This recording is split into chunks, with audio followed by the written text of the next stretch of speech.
Hello, and welcome to my review of My Hero Academia Season 7, Episode 1. I hear Paige crying downstairs. Aww. Anyway, so there's just three things that I took note of that I wanted to chat about, and then I'm going to read the corresponding manga chapter. So if anyone can let me know which chapter this was,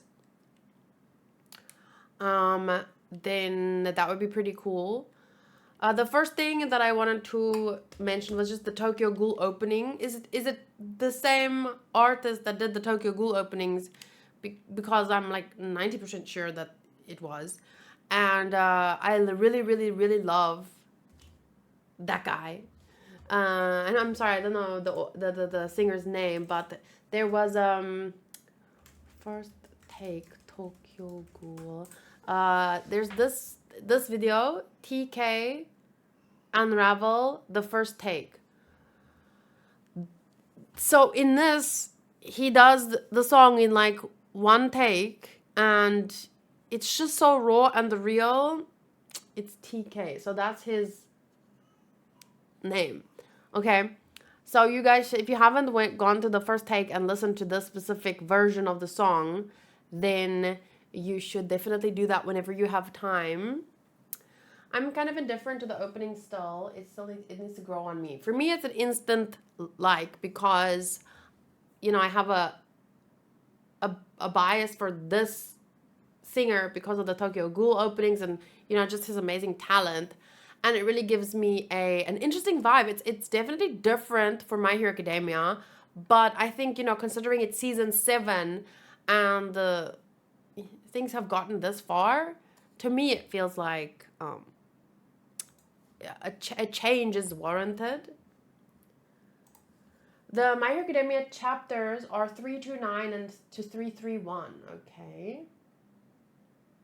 Also did one of the Chainsaw Man endings. I don't remember that one, but you know, the Chainsaw Man endings were all so amazing.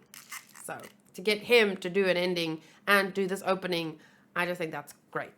Okay, and then what I really liked about the episode was her power is kind of reminiscent to me of Hunter x Hunter, where, you know, that there are rules and that makes it stronger. It kind of reminded me of that.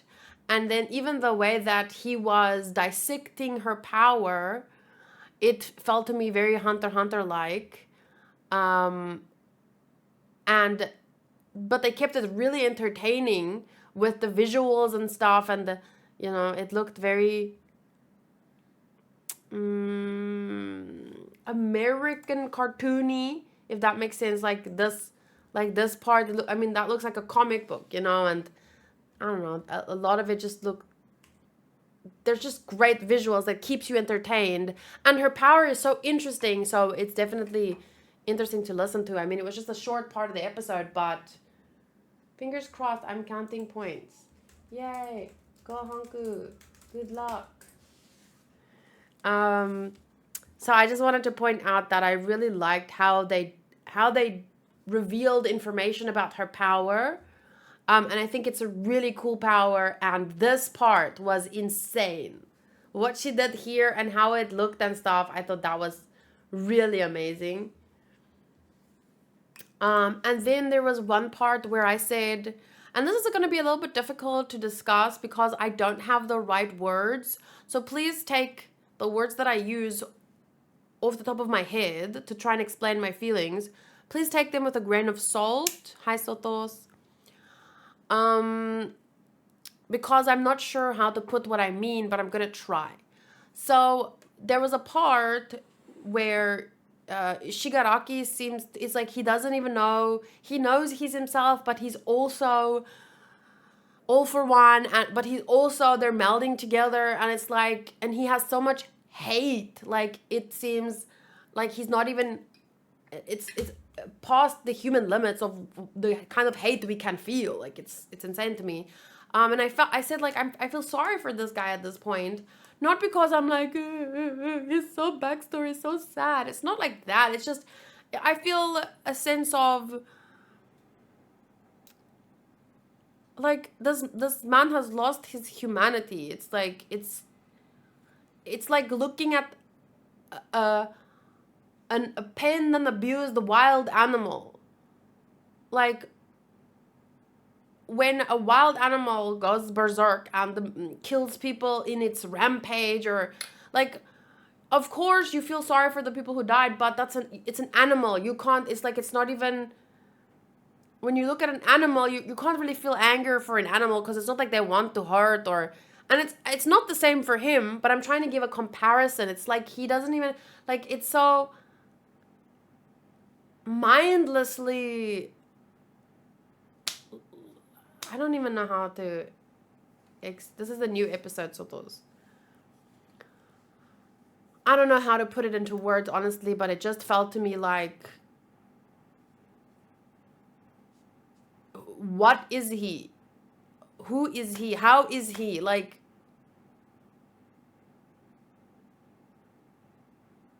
I can't. He's very well written, of course, to get me to feel this kind of, not confusion, but just to look at him and just feel, I'm past anger. You know, I can't feel angry at all the stuff that he's done, because it's like it feels to me, just a simile, it feels to me like being mad at a rampaging animal, or yeah, a rampaging animal. So I don't know, but that's just how I felt in this moment, when he was kind of like it almost felt like he's losing himself. Like, yeah, he's absolutely lost himself to hatred, and All For One took advantage of that, and it's just, I just feel sad for the guy, man, at this point. Like, someone put that animal out of its misery. That's the feeling I got. But it's not exactly, I'm just trying to give an example. Like, he's a tough character to put into words, right? I mean, there are so many characters with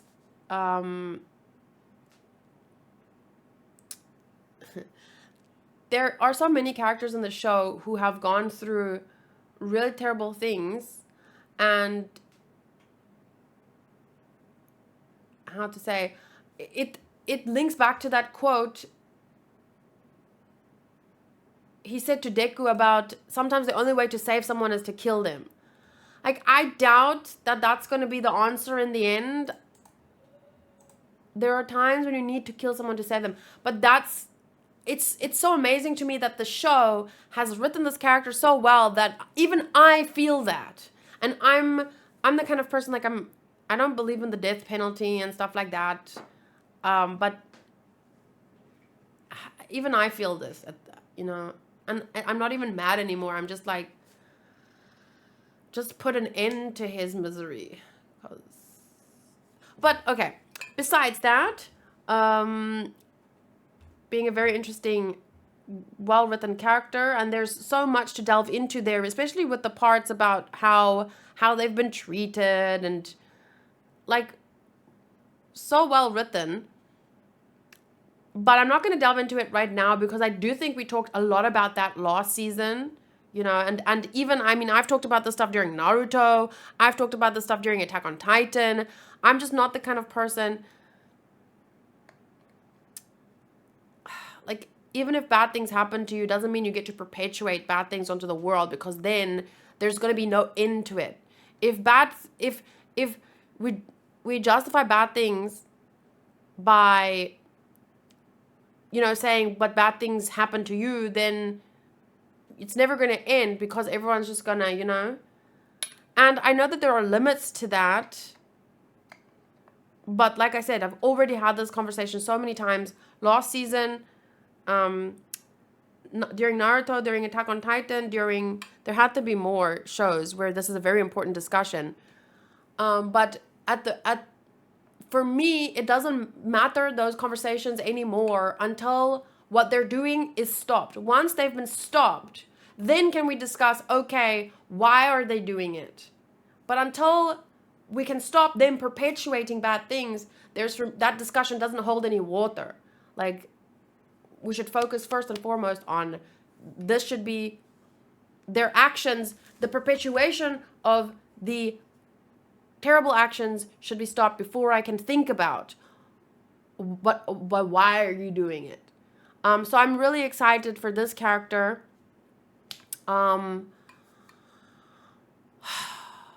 Because it's just like it really feels like All Might is back in some ways, you know, with the energy and the hope.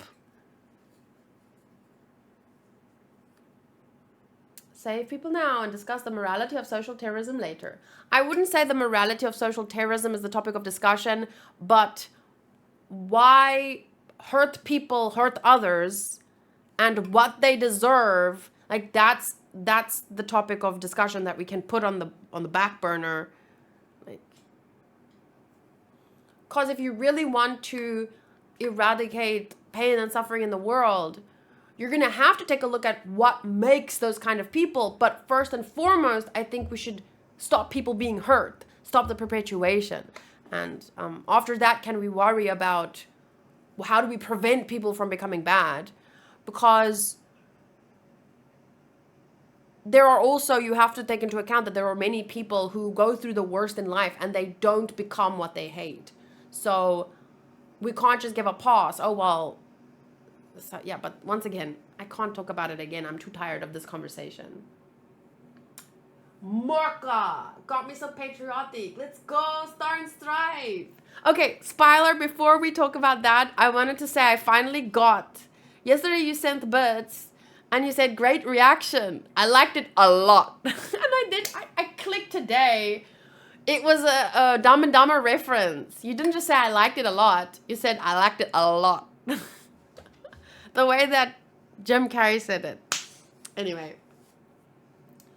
I agree with All for One. I want him to be killed because he is just that evil. With Shigaraki, it's more that he's a lost cause. He's gone insane. So I'm also past the point of hating him. Just get him out of his misery. But I do like that. This is going to be a tough conversation to have because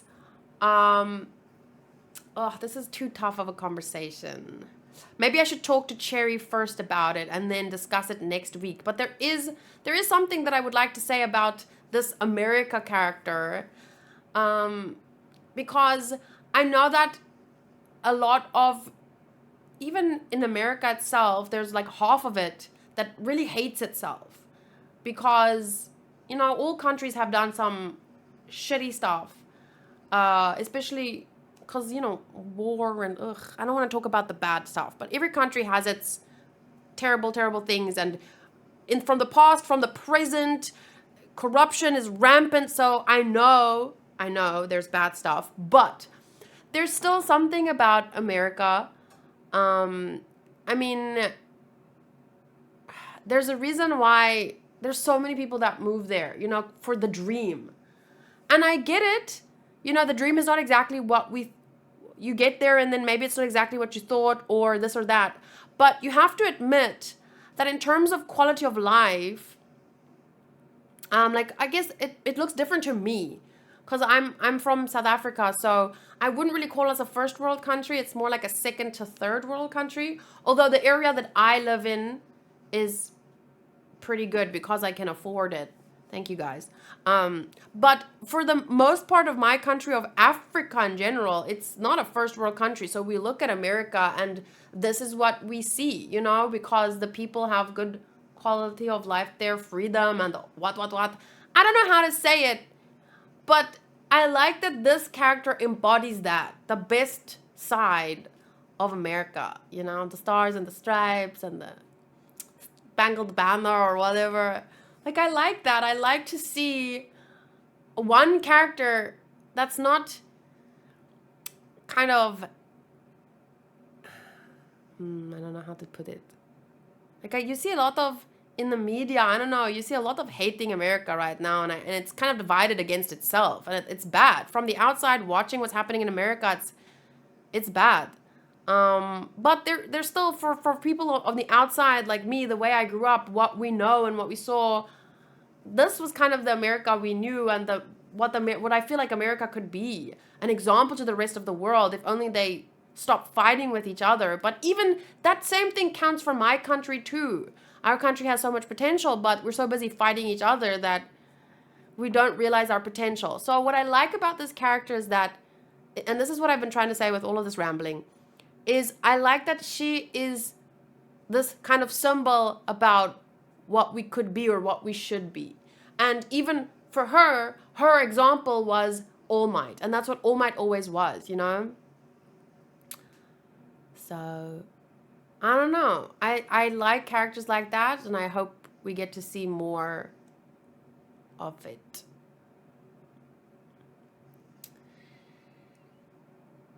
No, Sotos, she doesn't do that. Sotos asks, I haven't seen the episode, and I have a question. Did she make an eagle sound and started shooting, or is that just for school days? Oh, that's her hidden secret move. I'm not going to show that in episode 1. You guys are funny.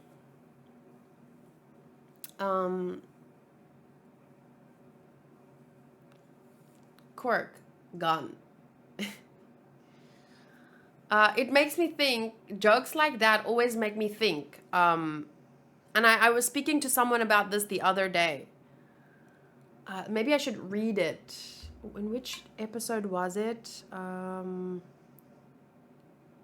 Wait, just give me a second. I'm going to check my Patreon because there was a comment recently where someone made a similar joke. And then it made me feel like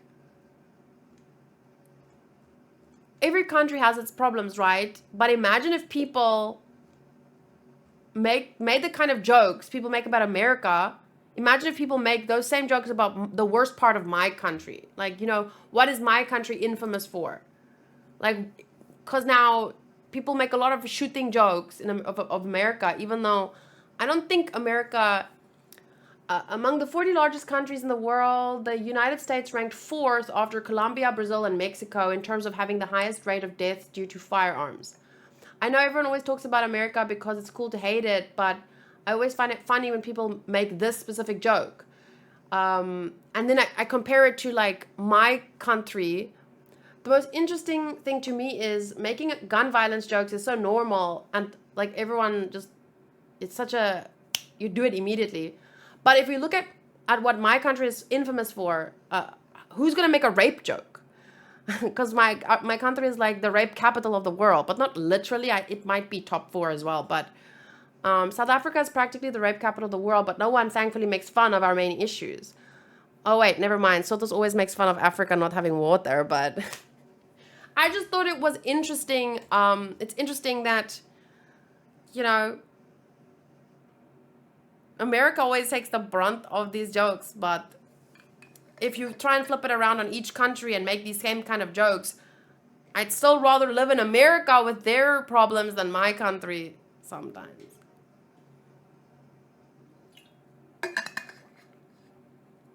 Very few governments in history have done a good job. The majority prefers that people have low knowledge and a high level of poverty in order to control them and keep them dependent. That be true though. And you know why governments haven't done a good job? I think is because they're made up of people, obviously, and people are corruptible. And if they're not being watched, they're gonna do bad things. So the bigger and more difficult the government is to keep tabs on. I don't know. I catch stuff trafficker jokes for being Colombians on the regular. Really? Human trafficking jokes? That sounds to me like Ricky Gervais level, because he's the only one I think that can make the kind of jokes that people make about America, but about all countries. Oh, drug trafficking. Oh yeah, true that. Outside of a few major cities in the USA, it's a lot safer to live than most places in the world. Most of our gun violence comes from those cities. And that's also because I think there's just too many people. It's like, the thing is, I feel like with the government, with people in general, if there's too many, we can't keep track of and keep ourselves safe and others safe. That's why I like the idea of these small, what is that word for small governing bodies? There's a word or a thing. So that, because now in my country, there's so many people, it's like the government has given up on really making everyone's lives better. So they just steal money. And because our country is so big and vast, it's like we can't keep tabs on each other, so everyone just fucking is an all for one. It's literally all for one instead of one for all, That's such a cool saying, all for one for all. And I love that it's incorporated into this story. But it's difficult conversations to have. So it's nice to see it expressed through stories like this that make it so much more digestible. And I just appreciate for a change to see this kind of character again. And because the whole story is about, from the very beginning, All Might was basically done. He was looking for the next All Might. And Deku is in his, he's becoming this hero. So you kind of feel like there's a lot of pressure on him as a character. So to see another character, at least for the time being, just like Mirio. Mirio was that kind of character. Mirio. He was that kind of character as well for a while. But Deku is the main guy, the end guy. So he couldn't take Deku's place, and I don't think that this character would take Deku's place, obviously. But just, I feel like people need this, the hope, the example. This is what we should be. One for all. It gives people something to, because if we don't have good examples, I think we all end up becoming all for one.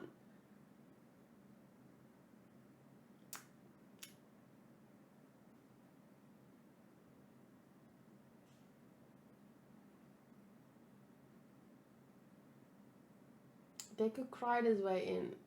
He was one in a video. Okay, well, I'm going to end it here. The thing with American guns is it looks so easy to fix from the perspective of someone on a country with a big gun regulation laws and similar life quality like many countries on Europe. But I think isn't it, what? It looks easy to fix.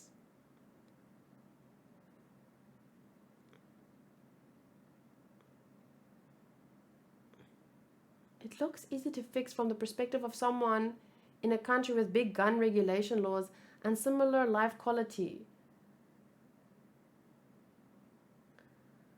I'm trying to I kind of understand what you're saying, but the flaw of the sentence is, I mean that you need to make bigger regulations. But isn't it some of the places in America with the strongest regulations has the worst gun violence?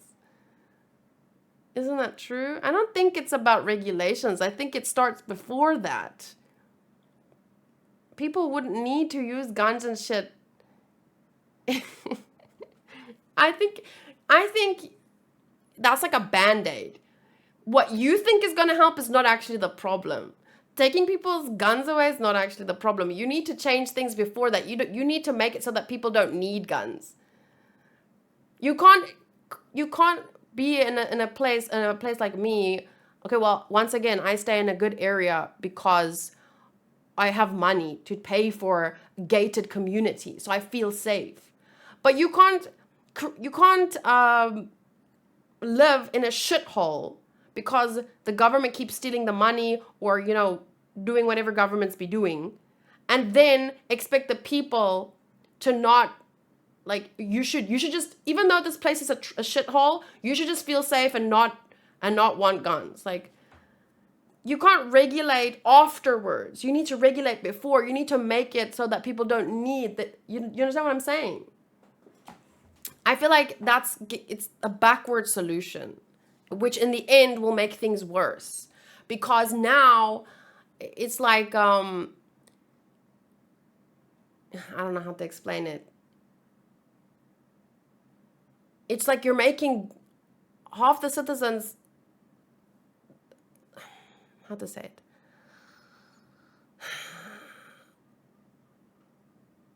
Like, people wanting to protect themselves is not really the problem. And I'm saying that as someone because Hanku is trying to get his license. And I mean, violence in my country is a big problem as well. And I'm talking about, people being robbed, people being raped, people being stabbed. Maybe not everyone needs guns because they're going around slitting each other's throats, but there's still a lot of violence. So my point is, telling people you can't protect yourself from the shithole we've created, it's not really solving the main problem. I don't know how to put it. That's why I said I like the story for addressing difficult topics in a digestible way. It's too difficult for me to discuss these sensitive topics because I'm talking from the perspective, as a South African who, I look at America differently than you look at America. You look at America and you think just take everyone's guns away and everything will be fine. And I think that will not solve the problems you guys have at all. USA is a melting pot for different cultures. You really can't say that about a lot of European countries. That's true. A lot of tension comes from, we're called the Rainbow Nation for a similar reason, because we're also like this kind of melting pot of cultures. But when people think the same, mostly, like when a country is very homogeneous, people get along easier and they're easier to control, like making rules. And I don't mean control in the bad way, but I just mean rules and regulations that keeps everyone happy and safe. When everyone's homogeneous and everyone thinks on average the same, it's much easier. But in my country, I mean, 85% of the country is black, yes, but they're not the same, what's the word? Ethnicity. Like, you have Xhosa, you have Zulu, you have Sotho. There's 11 official languages. So even if you're black, that doesn't mean that black person will agree with that black person. So now you have the ANC that's trying to control 60 million people that all have very different viewpoints and stuff. It's difficult. So you can't really compare a country like America or South Africa with, let's say, a country like Japan, where almost everyone's Japanese, or like Modru says, in Europe, it's not really the same. But it's also very difficult to talk about it so generally. Like, if you want to compare, but America's this bad, not like that European country. If you really want to discuss these things, you have to statistics, because otherwise you're just making these claims based on your own perspective that doesn't really mean anything, because we have to be able to look, is this true, and why is it true? So that's why, for the third time, I like the story, because it makes it digestible. And if we want to have more difficult conversations, it'll be like a whole other video. You have to bring up a specific topic. Okay, the topic is this, gun violence, and we want to compare this country, and this country, because this one is good and this one is bad and this one is medium, and then we have to go and look at why. So if you want to really have these conversations, it feels to me like it goes past what I can do here, at least properly. Plus, in Africa, they go, "Hey, woman, come over here. Why are you running?" Hey. Yeah, okay. I was earlier saying that who makes jokes? Who makes jokes about, like, how they make American jokes? Who makes that guy made the jokes. But he's allowed to, because I'm not allowed to make those jokes. Isn't rape getting stabbed to begin with? A little bit, isn't it? As a Nigerian, something he said is not true. We don't call for the woman, we just blow the dart. That's all. This guy is so funny. Okay, anyway. And that's why Ricky's jokes are funny too, because he also makes these wildly inappropriate jokes, but then it makes you face reality. And then you're like, oh, well, yeah, maybe it's not so bad. When you joke about stuff like this and then you think about it afterwards, you realize no matter where you live, hey, it's not so bad. If I can sit around and watch comedy shows in the first place, my life's better than I thought. Like, if you have the time to sit and enjoy funny TikToks, your life's good.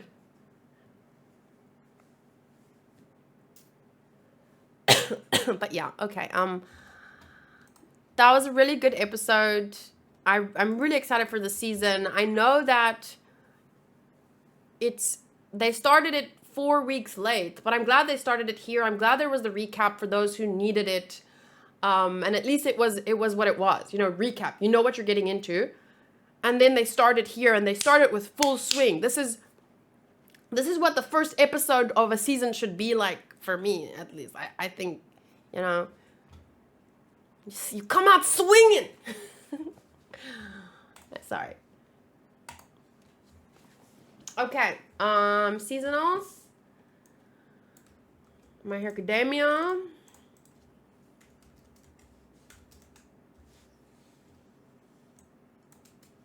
I would say story 8.5, characters 9. Ooh, fuck.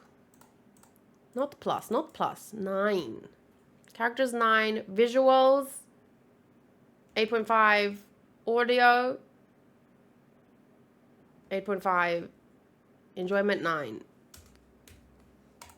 So that gives us an 8.7, which I would round up to a 9 for an introduction episode. This episode was plus out of 10.